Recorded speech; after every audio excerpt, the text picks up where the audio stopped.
tudo bem? Hoje nós vamos falar sobre um livro maravilhoso, espetacular, um livro que me marcou. Eu nem sei como classificar, nem sei por onde começar, eu só sei que é maravilhoso. Vamos falar sobre Negras Raízes, de Alex Haley. Eu vou agora comentar um geralzão, né, falar coisas que eu acho que precisam ser ditas, né, antes da história em si, e vou fazer uma espécie de diário de leitura, onde eu vou lendo e vou ali dando também as minhas opiniões. Vai ficar longo? Vai, mas eu não quero nem saber. Esse livro, então, gente, te provoca todo tipo de sensação, você precisa saber disso. É lindo, ele é emocionante, ele é triste, muito triste realmente em vários momentos. É uma história de formação, é uma história onde você vai acompanhar a jornada do herói, você vai acompanhar o nosso herói, que eu já vou apresentar, a família dele, gerações ali da família desse herói. Então é isso. E ele vai te provocar principalmente revolta, ódio, nojo, realmente, porque quando você vê a babaquice realmente da escravidão e o quanto isso foi uma coisa totalmente revoltante, abominável, escrota, você realmente vai ficar com ódio, com nojo, porque é terrível. E isso é narrado, é expresso aqui de uma forma muito explícita. Então nós vamos ter aqui todos os horrores ali da escravidão e de quanto os escravos negros sofreram, foram arrancados ali da sua terra para ir para um lugar diferente, uma língua diferente, uma cultura diferente, foram abusados de todas as formas, e enfim. Porém, contudo, olha só, o objetivo desse livro não é isso, não é te provocar essa revolta. O objetivo do livro não é assim, expor, tipo, olha o que o homem branco fez, olha só, né? E o meu povo, olha o que o meu povo sofreu, olha o homem branco como não presta, olha isso. Não é esse o objetivo, não é uma denúncia, entendeu? Para criticar o homem branco, enfim. Por quê? Porque não é uma história de negros, nem de brancos, é a história da América. É aí que eu quero chegar. Mostrar realmente o homem branco e os negros como iguais, atrás dos mesmos objetivos de liberdade, de serem felizes, de viverem a sua vida de boa, plantar, colher, cuidar das suas famílias, mulher e filhos, e por aí vai. É claro que aquela tem todo um caminho, tem toda uma história, né, como eu falei, e você já vai entender. Mas a imagem principal, a história é essa, trazer essa ideia de união. Isso só vai se concretizar tempos depois ali com os bisnetos ali do Kunta Kinte. Nós vamos ter a Kizzy, o Chicken George, depois vai ter o Tom, e é lá com o Tom, nesse período, que vai então acontecer aí, ou começar a tudo se encaminhar para essa conciliação, para esse entendimento e tudo mais. Que a mensagem do livro vai ser, porque na hora em que eles, depois da guerra, serem libertos, só que não, porque vai acontecer ali a libertação dos escravos, só que assim, né? E aí, para onde a gente vai? O que a gente vai fazer agora? Simplesmente foram largados, pode ir, pode o que você quiser, pode fazer o que você quiser, beleza. E aí? Não é? Porque os netos do Kunta Kinte não conheciam outra realidade. Eles não sabiam o que era a liberdade, eles não conheciam a África, não sabiam de nada. Então, para eles era diferente. Para o Kunta Kinte, aquilo jamais seria a casa dele, jamais ele iria se envolver, ele tinha um ódio. Porém, né, os netos do Kunta Kinte, nesse momento, eles se veem ali num ponto de virada. E agora? Agora a gente foi posto à prova. Nos libertaram, a gente não tem para onde ir, a gente não tem casa, a gente não tem comida, a gente não tem onde plantar aqui. O que a gente vai fazer agora? Voltar para a África? Não, a África não é a nossa casa. Nós nascemos e crescemos aqui. Aqui é a nossa casa. Nós também somos americanos, e eu acho que essa é a grande mensagem, né? Todos são americanos, né? Isso é lindo, gente, isso me arrepia. Então vai chegar nesse ponto de virada. Nós nascemos aqui, nós somos a América, nós demos a vida, crescemos aqui e demos a vida aqui. Tudo que nós queremos, essa é a nossa casa, não tem jeito. Quer queira, quer não, nós somos tudo americano aqui. E quer queira, quer não. Então tudo que a gente quer viver, plantar, que a gente quer ter o nosso lugar, viver a nossa vidinha de boa, né, cultivar a nossa terra, cuidar da nossa família, como todo mundo quer. Liberdade como todo mundo quer. não é? Lutar não pelos brancos, mas lutar pela América, todo mundo junto, não é? Amar a América, todo mundo junto, afinal de contas, aquele é o novo lar, né? Daquelas pessoas que nasceram ali e não conhecem outra realidade. É a história da América, com o que aconteceu de bom, com o que aconteceu de ruim, os podres, os erros, as falhas, que isso nós sabemos que acontece em toda e qualquer sociedade, mas é isso. A história não tem como fugir dela. Então ele vai narrar isso aí, né? De uma forma bem crua mesmo, eu acho muito lindo. Essa, na verdade, é a história de um rapaz, um guerreiro, Mandinga, que vivia tranquilo na sua tribo, lá na Gâmbia, foi retirado do seu país, arrancado de lá, um povo inimigo, né, um povo adversário, né, e no meio dessa adversidade, no meio desse sofrimento e dessa coisa ruim, ele, de fato, plantou raízes. Uma árvore que cresceu, que deu frutos que ele, infelizmente, não chegou a ver. Eu acho que essa é a grande essência da obra, né? Essa história de amor o livro é e deve ser lido, sim, como uma declaração de amor do Alex Haley, um afro-americano, pelos seus antepassados, pelos seus ancestrais e pelo seu país, honrando as suas raízes, né? Nascido na América, americano, enfim, honrando, mas também honrando seus ancestrais e também honrando o país ali de onde vieram os seus ancestrais. E o que vai acontecer então é que o Haley, ele vai fazer uma jornada em busca de conhecer os seus ancestrais, ouvindo histórias da avó, da bisavó, enfim, ele vai chegar a algumas ideias que ainda assim é muito vago, ele não sabe de onde ele vem, quem foi o seu tataravô e essa coisa toda. Ele vai ser levado, suas pesquisas vão levá-lo então até a África, até a Gâmbia, onde ele vai então ali desvendar, digamos, esse mistério dos seus ancestrais, e ele vai descobrir então que ele é parte, né, dessa árvore, desses frutos, né, raiz ali de um guerreiro mandinga chamado Kunta Kinte. E a história, gente, vocês aproveitam agora que eu vou contando aos poucos no próximo diário ali de leitura. Já volto, hein? Vamos então ao nosso diário de leitura. E a nossa história começa com o clã dos Kinte vivendo lá na Gâmbia, na África. Então nós vamos ter toda a ambientação. Ele vai gastar tempo aqui nos ambientando, contando como era a vida deles lá. Você tem tal idade, você tem tal função, você cresceu mais um pouquinho, agora você vai fazer isso, e por aí vai. A religião aqui também é muito forte, é muito presente.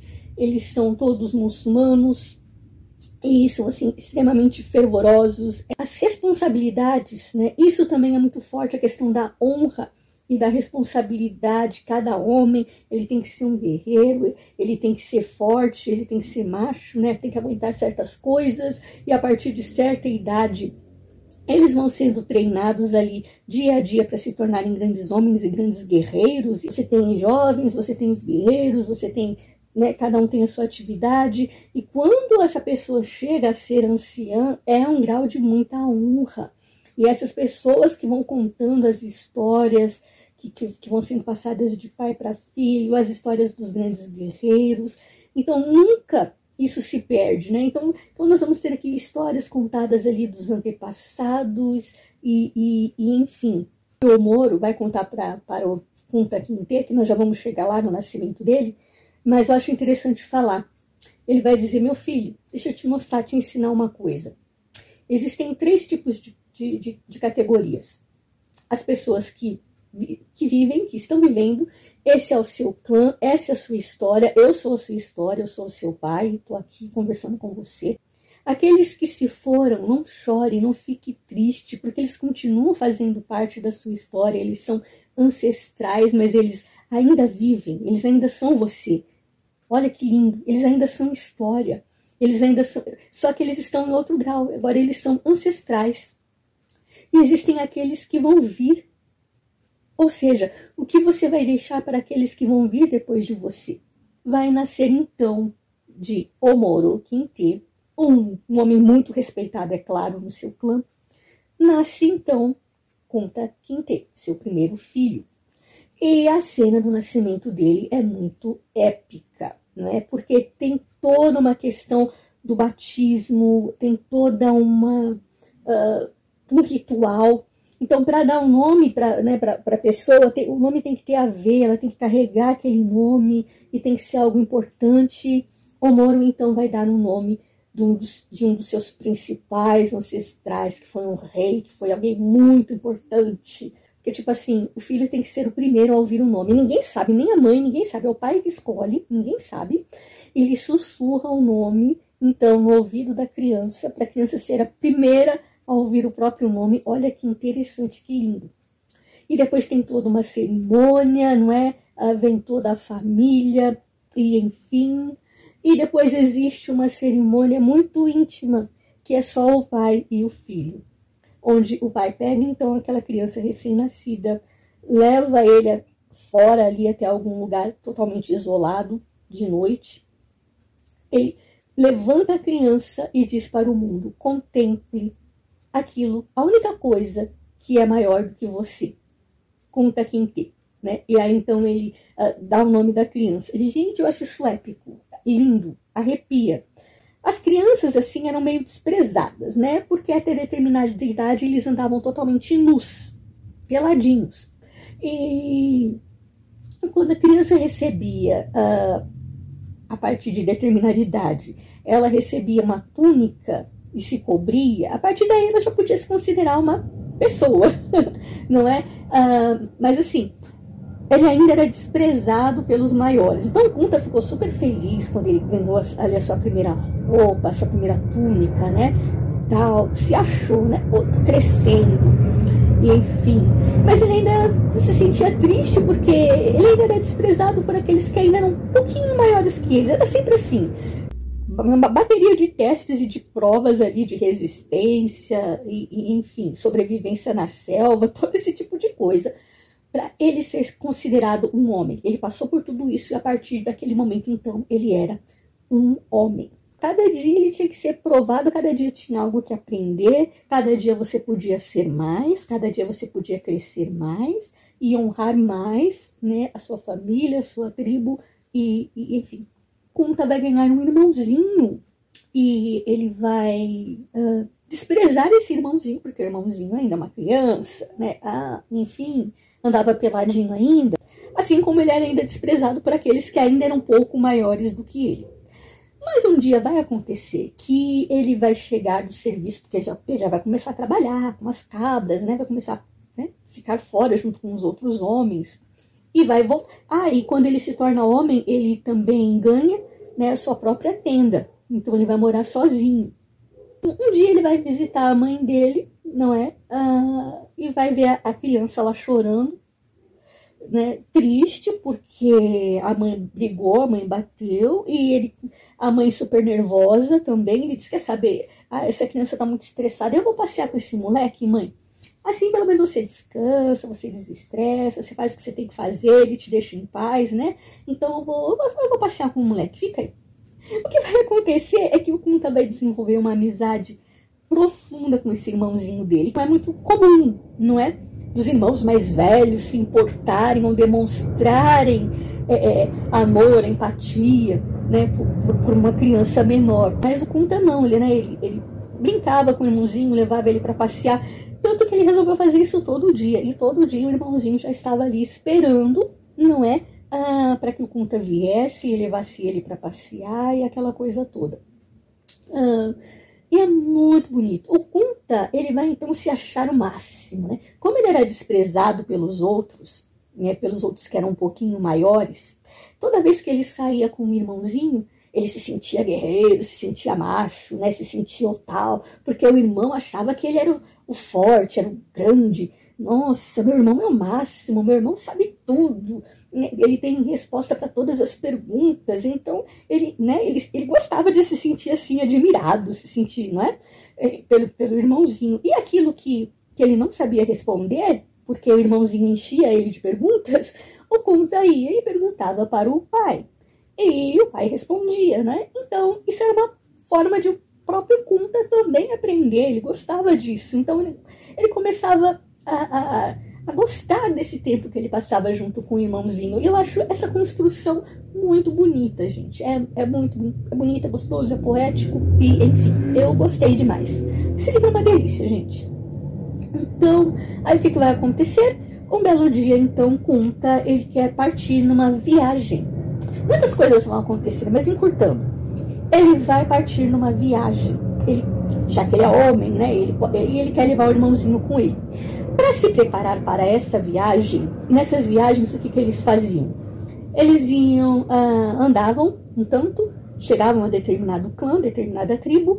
Quando eles estão prestes a chegar, eles tinham que fazer o quê? Bater um tambor, uma espécie de comunicação. Olha, tô chegando, tô perto, tá? Eu sou vizinho, ou então eu sou da paz, né? Enfim, tô chegando. E é assim que as tribos se comunicavam. O Kunta, ele queria um tambor para isso, né? Para levar nessa viagem e tal, para poder se comunicar. Um belo dia ele saiu, foi para o mato procurar uma árvore, né? Para fazer um tamborzinho ali para ele. Nesse momento, ele é capturado por homens brancos, que o levam de uma maneira brutal, o açoitam e tiram, assim, arrancam ele do país dele, da casa dele, da família dele. Ele é então levado para uma embarcação ali em péssimas condições. E essa parte aqui, gente, eu falei, nossa, essa parte não para nunca, não acaba nunca. Meu Deus, eu tava aqui já não aguentando mais, porque ele gasta tempo. Mas é uma descrição tão explícita e algo tão assim, ele perde a noção do tempo, de quanto tempo ele ficou ali naquele lugar, naquele escuro, com comida ruim, com cheiro de todo tipo de coisa, de ratos e bichos, e enfim, gente, é uma descrição absurda. E você perde a noção do tempo também. Falei, gente, isso não acaba nunca, que coisa horrível. E é para te provocar realmente essa situação, esse atordoamento. A gente se sente assim, não é? E a gente sente tudo ali que ele sente, toda angústia, né? Toda a dor, o mal-estar. Todas as sensações são narradas assim de uma forma muito explícita, é muito vívido e é muito interessante. Eles vão chegar então até a América. Muitos não sobrevivem porque há um surto ali de doença e tudo mais. Tudo isso também é muito bem narrado, mas enfim, eles chegam então à América, onde Kunta é levado ali como escravo para uma família. Ele não vai nunca se acomodar. Para ele não é de forma alguma um americano. Ele é Kunta Kinte, ele é africano, e aquela nunca, jamais vai ser a casa dele, e ele nunca, jamais vai adorar o Deus do branco, não é? Ou comer aquelas coisas, porque ele fica assim revoltado. Os brancos são pagãos, né? Eles comem carne de porco, estão sempre comendo carne de porco, e essa coisa toda, ele jamais iria se contaminar com isso, e enfim. Então, para o Kunta Kinte chegando ali, não é para menos, né, gente? Ele sofreu um baque muito grande. O Kunta, ele é africano, ele veio da África, ele sabe o que é a liberdade.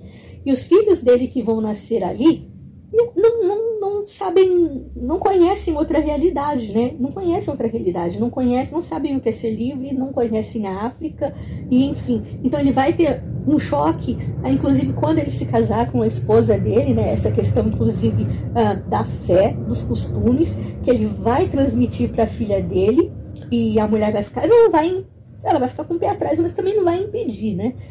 Dele ensinar coisas, dele ensinar palavras, né? Lá na língua deles. E ele vai ficar revoltado contra tudo isso. Vai fugir, vai tentar fugir várias vezes, vai apanhar muito também por causa disso. Ele vai ter dificuldade em aprender o idioma, então ele vai aprendendo aos poucos. Vão chamar ele de Toby, mas de forma alguma ele não vai se conformar com isso. Não, eu não sou Toby, e meu nome é Kunta Kinte. Pois ele vai fugir mais uma vez, só que dessa vez, quando ele fugir, vão cortar o pé dele, metade do pé, para que ele não volte a fugir. Ele vai se recuperar, a recuperação vai ser lenta, dolorida, tudo aqui é muito bem narrado. A gente fica revoltada, a gente sofre. É nessa parte que eu estou. E até aqui eu tenho gostado muito. Voltando então aqui ao nosso diário de leitura, o tempo passou. Kunta agora tem 39 anos, ele resolve se casar com uma negra nascida na América, uma escrava, mas nascida ali mesmo na América, chamada Bel. E assim, é interessante porque eles se amam, realmente se amam. E é lindo a gente ver isso, né? O amor deles é uma coisa muito forte, porém vai ser cheio de choques, de coisas assim, contradições que você lê ao mesmo tempo até engraçado. Porque assim, ele está na América desde 17 anos, ele nunca se acostumou com aquilo e também nunca casou, porque nunca achou uma mulher que se comparasse a uma mulher verdadeiramente africana. Nunca ele se conformou com a comida do homem, do homem branco, que nada se compara àquilo que ele comia, a comida da mamãe, enfim, nada se comparava. Porém, ele amava profundamente a Bel. E ele disse, quer saber? A palavra eu acho que é resignação. Quer saber? Eu vou arrumar uma mulher, eu vou me acalmar, e enfim. E a Bel amava, fazia muito bem a ele, fazia coisas gostosas, o pão, a moda do homem branco que ele não conhecia, que ele não comia na África. Então ela vai fazer todo tipo de coisa gostosa e diferente que ele vai gostar também, né? E vai chegar um ponto que ele vai pensar assim, poxa, eu tô ficando Nutella, eu tô comendo comida de branco, tô vestindo roupa de branco, porque a Bel fazia roupas pra ele, roupas, calças e tudo mais, né? Poxa, eu tô gostando da comidinha que a minha mulher faz pra mim e não sei o que, mas nada se compara à comida da mamãe e por aí vai. Enfim, né? É um choque muito grande, muito interessante. E isso fica muito mais forte quando eles têm a primeira filha. O dono, né, o mestre deles lá, tem uma menina, uma criancinha também. E quando a Bel engravida e tem a sua primeira filha, já vem ali o grande choque, porque o Kunta ficou super feliz. Nossa, isso para ele era uma honra ter um filho, e ele iria passar todas as coisas de geração em geração, e enfim, só que era uma menina e ele precisava dar um nome para ela. O maior medo, o maior pânico que a Bel tinha era que o mestre pudesse descobrir alguma coisa. Por exemplo, ela sabia ler e escrever, só que ela não falava isso para ninguém. Ela contou para o Kunta, mais tarde, o próprio Kunta. O nome dele, para todos lá, era Toby. Ele não podia ser chamado de outra coisa, ele ganhou um outro nome, não é? Enfim, não podia falar que o nome dele era Kunta Kinte, era Toby. E a própria Bel, ela sabia ler, escrever e tudo mais, mas ninguém podia saber, porque se soubesse, ela seria separada, ela seria vendida e separada do Toby e tudo mais.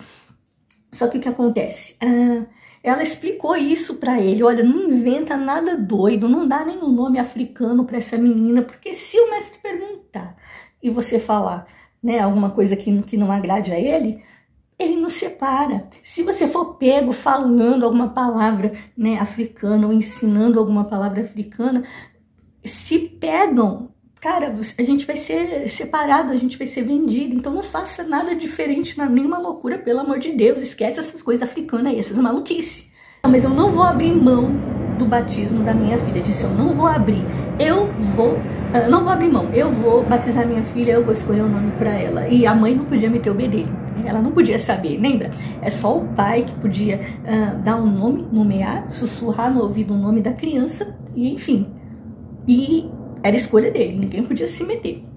Então a Bel ficou morrendo de medo. Mas ele pega então essa criança, a levanta para o céu e diz, contemple a única coisa que é maior do que você, Kizzy, né? Era o nome da criança então. É um nome bonitinho, né? Que significa aquela que fica. Ninguém precisava saber o significado, né? Kizzy é um nome, parece até em inglês, né? Kizzy, enfim. Mas significa aquela que fica. E olha que bonito. Em que sentido? Tudo pode mudar, eu posso morrer, muita coisa pode acontecer, mas ela vai ficar. Legado, ela fica, permanece, a raiz fica, por mais que as coisas estejam mudando. Ele estava meio se sentindo Nutella, né? Poxa, eu tô comendo comida de branco, me vestindo como branco, não sei o que, não sei o que, não sei o que. Mas você tem uma raiz, você tem algo dentro de você que vai ficar e ninguém tira, né? E acho que para isso foi super importante. É muito simbólico isso. Fica, aquela que fica de todas as formas, que vai ficar na América, aquela que fica, se estabelece, né? Aquela que me faz ficar porque ele queria viajar. Gente, até arrepia. Porque já havia rumores, né? Nesse meio tempo tem guerra, tem um monte de coisa acontecendo e tal e tal. E no meio dessas guerrinhas, no meio dessas coisas todas, tinham barcos que saíam, pessoas ali que abrigavam negros fugitivos, colocavam eles em barco de volta para a África, né? E o Kunta sabia disso, né? Que tinha alguns libertadores ali. E ele pensou seriamente em fugir, mas a partir do momento que ele teve a menina e tudo mais, ele disse, não quer saber, eu fico, você me faz ficar, você fica, pode acontecer o que for comigo, mas o legado fica, a raiz fica, ainda que eu não volte, ainda que eu não vá para a África nunca mais na minha vida, mas eu tenho uma raiz que vai ficar aqui. Isso é lindo, isso é muito bonito. Então essa menina cresce, né? Eu acho que dessa fase, eu acho que esse é o acontecimento mais importante. O nascimento da Kizzy no meio desse choque, no meio dessa confusão, né? Toda do Kunta, mas enfim, ela vai crescer juntamente com essa menininha, né? Com essa filhinha ali do amo deles. Só que o Kunta, ele jamais concordou com isso, que a menininha ela não saía da cabana deles, todo dia ela ia lá, ia brincar, ai que menina bonitinha, que menina fofinha, e não sei o que. O Kunta odiava, detestava ver uma menina branca, metida, nojentinha, brincando com a filhinha dele, tipo, como se fosse uma bonequinha, um animalzinho, né? Ele colocava na cabeça dele assim que o gato sempre brinca com o rato antes de comer. Né? E essa menina, um dia, ela é uma vibra, ela é branca, meu. Um dia ela vai subjugar minha filha, vai ser, né? Minha filha vai ser vila, e enfim, o que eu posso fazer? Mas a Bel sempre dizia, olha, de qualquer forma, é melhor que ela esteja lá, pelo menos ela tá bem, né? Se elas estão se dando bem e brincando, o mestre vai tratar ela com carinho, com respeito, vai tratar a gente melhor também, com certo respeito, pelo menos enquanto estiver na frente da menina, sabe? Deixa. Né? Ela tá melhor do que muito negro, do que muita menininha negra por aí, que com a idade dela já tá trabalhando no campo, já tá ali, né? E enfim, então deixa. Melhor, né? Ela tá melhor do que muita gente. Tá fazer o quê, né?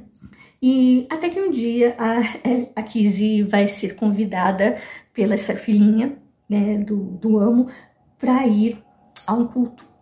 E aí, gente, o bicho pega, porque ele não vai gostar da ideia, é outro choque muito grande, mas a Kizzy vai, ela é batizada também na igreja católica, e assim, olha, cruel, mas enfim, ela vai crescer, vai aprender a ler e escrever, né, por parte da mãe, né, que vai ensiná-la, enfim, e o Kunta, por outro lado, também, sem ninguém saber, vai ensiná-la todo tipo da cultura africana, tudo que ele souber, todas as palavras, vai ensinar o nome das coisas, objetos, e enfim, e vai ensiná-la na língua e na cultura, não é, africana. E a Kizzy vai crescer então, né? E justamente ela vai ser vendida por conta do fato de ela saber ler e escrever, por conta de uma coisa que ela fez lá, que deu meio errado, deu ruim, se voltou contra ela, e é uma coisa que ela realmente não devia ter feito, mas enfim. E por conta disso, ela foi vendida. Mas ao chegar lá, ela é vendida, ela já é logo abusada pelo novo amo, tem um filho com ele, não é? Que é o George, que vai se chamar Chicken George, né? Depois nós vamos ver por que esse apelido de Chicken George. E esse personagem, ele é um fofo, ele é um amor. Eu acho que é o melhor dos personagens aqui do livro. Gente, eu ri muito com ele. Ele é muito divertido, ele faz todo tipo de piada, ele é muito engraçado, ele é extremamente extrovertido, ele é alegre, é como se ele tivesse, sabe assim, acima de todas as coisas, assim, sabe, o mundo pegando fogo, e ele, nossa, tá acima, não pode pegar fogo, que ele tá sempre de boa, sempre tem uma piada, vamos rir, vamos achar o lado bom da coisa, né? Eu vejo esse personagem do George assim. Ele é muito divertido, muito esperto, desde garotinho, desde criança. Ele é muito esperto e divertido. E ele vai, então, crescer, né? A primeira coisa que ele vai fazer quando ele começar a trabalhar ali é cuidar dos galos de briga do mestre. E esse mestre, veja bem, ele não é rico, ele tem mais nome de mestre do que exatamente riquezas e dinheiro. Ele não tem uma grande plantação que precisa de muitos escravos. Na verdade, ele tem uma plantação, ele tem no máximo 5 escravos, ele não tem muitos escravos. Não é daí que ele tem o dinheiro dele, não é do trabalho escravo e nem da quantidade de escravos que vem o dinheiro dele. O dinheiro dele vem do dinheiro que ele ganha com rinhas, justamente rinha de galo. E é muito interessante, e o pessoal leva isso a sério mesmo, o pessoal aposta e, enfim, grandes fortunas, né? E um galo desse de rinha vale uns $4.000, que dá para comprar uns 3 ou 4 negros, né? Escravos. Então, veja bem, né? Um galo valia muito mais, um galo de briga, preparado, treinado, enfim, vale mais até do que um escravo. Isso é muito interessante. Então, o George, ele vai demonstrar não só interesse, não é? Ele é muito divertido, ele imita todo mundo que ele vê, ele imita, é engraçado demais. E ele vai começar, então, a trabalhar, criar galos. Ele vai se dar tão bem com isso, né, que ele vai começar a representar o seu amo nessas brigas de galo, nessas rinhas, e vai ganhar muito dinheiro, vai ajudar a ganhar muito dinheiro. Desde jovem ele está, né, trabalhando nisso, com galos e tudo mais, e cada vez mais ele vai melhorando as técnicas e tudo mais, e ganhando dinheiro, viajando às vezes, né, para onde acontecem ali as rinhas, e enfim, ele vai ganhar dinheiro. E o sonho dele, gente, ele é tão lindo, ele é tão inocente. O sonho dele é ganhar muito dinheiro para comprar a sua própria liberdade. E ele tem tanto dinheiro, ele se vê tão rico. Mãe, eu vou comprar uma casa maravilhosa para você, eu não sei o que, eu vou ser livre, eu vou comprar a minha liberdade, e a liberdade, né, enfim, vai chegar um ponto que ele vai se casar ali também com uma moça, com uma outra escrava, mas eu acho super interessante esse pensamento tão bonito, tão leve, sabe, assim, do Chicken George. Ele é muito leve, ele é muito divertido e muito inocente também, porque ele não vê maldade, porque ele vivia para cima e para baixo com esse mestre, e na cabeça dele eles eram grandes amigos, né? Só que não, porque o único interesse desse mestre nele era que ele tratava os galos e dava muito dinheiro para ele, né? Sim. Se ele ganhava dinheiro, o outro lá ganhava muito mais, né? É óbvio. E então é isso. Mas ele era muito inocente, e, enfim, mas trabalhando e tudo mais, ele sempre vendo o lado bom das coisas. Fato é que ele trabalhou muito para esse mestre, com rinhas de galo, juntou realmente muito dinheiro e comprou a sua própria liberdade. E é aí que nós estamos, e voltamos na próxima para o desfecho dessa incrível história. E até mais! Continuando então, terminando hoje então a nossa saga de Negras Raízes, não é? Vamos falar ainda da vida do Chicken George. E como nós pudemos acompanhar anteriormente, não é? Ele é um escravo nascido na América, filho de uma escrava nascida na América com um homem branco. E o curioso é que quando ele nasceu e quando ele começou a fazer perguntas ali para Kizzy, quem é o meu pai, enfim, por que nós somos escravos, né? Ele não entendia direito o que era escravidão nem nada. A vida para ele foi um pouco diferente, não é? E a Kizzy, até mesmo para protegê-lo, ela disse: você não tem que saber quem é o seu pai, você vai saber a única referência de homem que você tem que ter, que é o seu avô, o meu pai, não é? Conta Kinte. Isso sim é referência que você tem que saber. E ela não queria, mas ele fazia tantas perguntas que, para desviar o foco do pai dele, ela começou a falar então do seu avô e todas as coisas. E ele é um menino muito expansivo, muito curioso, e ele tinha essa curiosidade tão grande que ele perguntava tudo, queria saber tudo, como era a vida lá na África, enfim. E ela contava tudo para ele. Ela passou tudo o que o seu pai tinha ensinado para ela, palavras, né, na língua deles, palavras que, né, rio, como é que se falava rio, né, Cambi-Bolongo, né, que é o grande rio. Isso vai ser muito importante no final, né, essas palavrinhas que parecem bobagens, né, de onde ele veio, havia um grande rio, era o Cambi-Bolongo, e enfim, e tudo isso ela vai transmitir para o George. Porém, ela não estava muito afim não, mas por causa disso, para despistar um pouquinho, então, ele vai ter essa cultura também, vai aprender a ler, escrever, enfim. Ele vai ser um menino diferenciado aí, né? Como nós vimos, ele vai crescer, vai trabalhar com o seu amo, sem saber que ele é filho de um branco e essa coisa toda.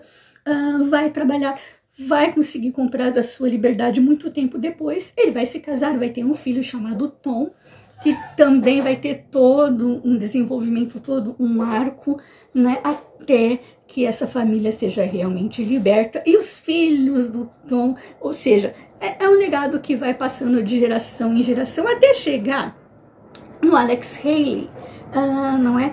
E ele vai ouvir, assim, ele vai ter uma vaga lembrança de quando ele era pequeno, que ele ouvia da avó, uma avó muito idosa.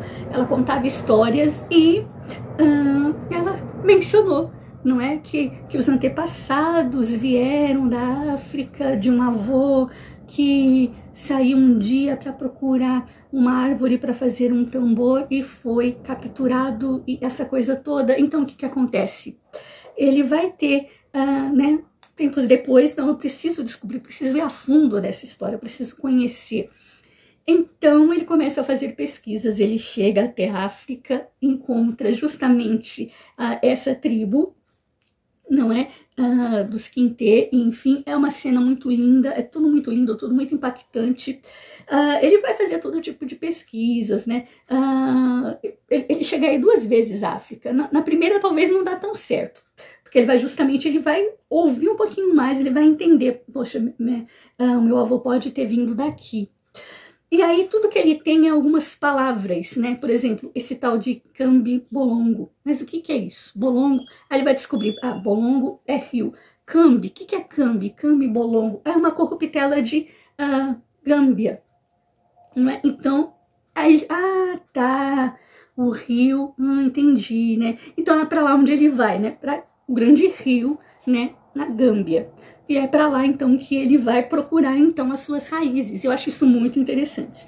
Então, tempos depois, ele volta, não é?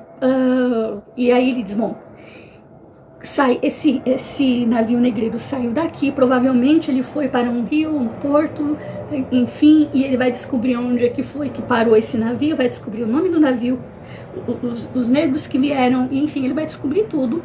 Vai, não é, de avião, encontra-se com um grande contador de histórias. Na primeira vez que ele foi, ele não conseguiu muita informação, mas quando ele voltou, ele continuou pesquisando, pesquisou o nome do rio, pesquisou tudo, e ele descobriu, né, essas coisas. E aí, na sua pesquisa, alguém falou para ele, olha, existe um ancião que sabe tudo, porque quem tem essas informações aí, quem é enciclopédia ambulante e tudo mais, são os anciãos. E olha, ele tem informações, né, dessa tribo pequenininha que fica justamente onde você está procurando, que é o Rio Gâmbia. Eu acho que ele tem algumas informações que você está procurando que vai te servir. Na hora, vou para lá. Foi para a África, conversou com essa pessoa e ele descobriu que era realmente dali, né, que ele pertencia a esse clã dos Quintê. E aí é uma coisa muito bonita, porque as moças, né, todo mundo ali rodeia as mulheres que têm filhos, crianças pequenas, colocam essas crianças no braço dele, depois pegam, aí vem a outra que tem a criança, coloca a criança no braço dele e depois pega. Isso é um ritual de imposição de mãos, tipo assim, eu estou segurando esse fruto que é meu, é terra minha, né? Eu vim daqui, eu sou vocês e vocês fazem parte de mim. Olha, isso é uma coisa linda demais, né? E é isso que significa tudo isso. Então ele foi aceito, foi recebido como alguém, como o próprio Kunta, como alguém que foi perdido há muito tempo atrás, né? Ele faz parte disso. Isso é uma coisa muito linda, né? eu sou vocês, vocês fazem parte de mim da mesma forma. Muito bonito. E assim então que termina o nosso livro. É uma história muito bonita, muito interessante. Realmente espero que você tenha gostado e até a próxima.